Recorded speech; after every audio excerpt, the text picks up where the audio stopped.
Microsoft shuts down its version of LinkedIn in China.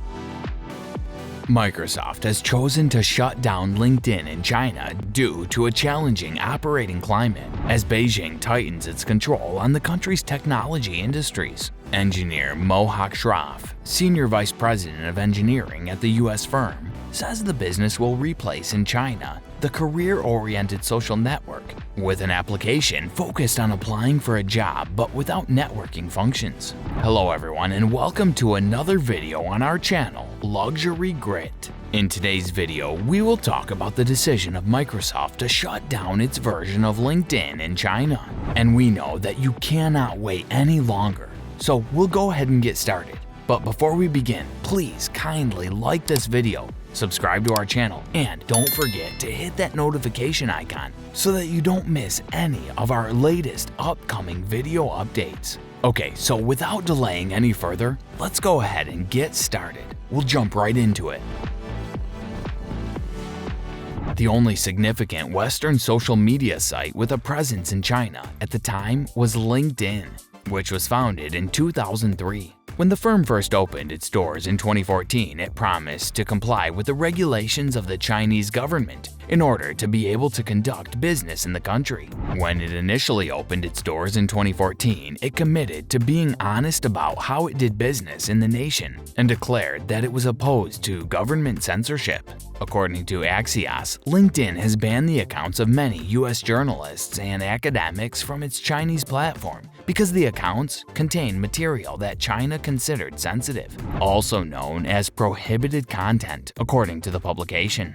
Following extensive criticism for blocking access to select journalists' profiles on its career networking website, the company has now decided to remove the restriction in question from its website. As a result of national security concerns, LinkedIn has removed several journalistic accounts from its China-based service, including those of Melissa Chan and Greg Bruno, among others. After writing a book exposing China's treatment of Tibetan refugees, Mr. Bruno told Verdict that he was not shocked that the Chinese Communist Party would not like it, but he was dismayed that an American technical powerhouse would cave in to the demands of a foreign power.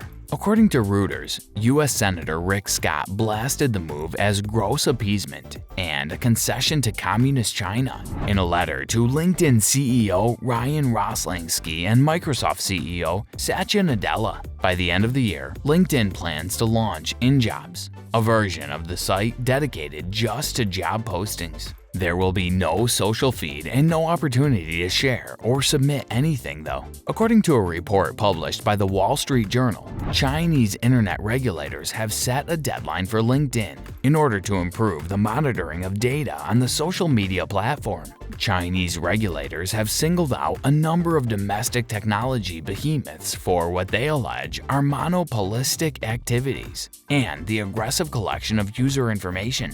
As the government has emphasized, it would prefer that social media sites make a more active effort to promote core socialist principles throughout their programming. According to the government, the campaign is part of a bigger attempt to consolidate its control over the world's second biggest economy, which includes initiatives to target private educational institutions, real estate, and gambling establishments. As SHROFF put it, Microsoft plans to sunset LinkedIn's China edition and replace it with an INJOBS initiative aimed at linking the nation's connected professionals with companies that are eager to hire new employees. Since LinkedIn does not have a social feed or the capacity to write articles or posts, the service will be discontinued.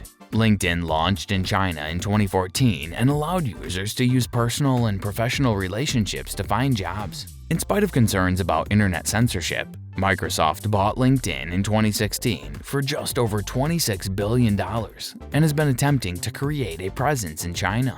New registrations in China have been suspended since March due to an effort by LinkedIn to guarantee compliance with local legislation. When China's top internet watchdog found the app guilty of illegally collecting and using personal information 2 months later, it ordered the developer to correct the problem. Using Facebook and Twitter has been illegal in China for over 10 years. After a cyber incident and government limitations in 2010, Google withdrew from the country. Despite the fact that Amazon's website is available in China, local competitors such as Alibaba and JD.com dominate the market there, according to the business. A letter was issued to the platform's Chinese users saying that LinkedIn China will one day connect international business opportunities. The deactivation of LinkedIn in China, on the other hand, marks a reversal of this pattern of development. Chinese internet has been more isolated from the rest of the world, making it increasingly difficult for global businesses doing business in the country to bridge the huge gulf that separates the two countries. So that's all for today's video. Please leave a comment and let us know what you think about the shutdown of LinkedIn in China and the possible impacts of this decision. I hope that you found this video interesting and informative. If you did find it interesting, please do like and subscribe. And don't forget to give your comments and provide your valuable feedback to us. We'll see you in the next video with some more amazing stories and information. And until then, stay tuned to Luxury Grit.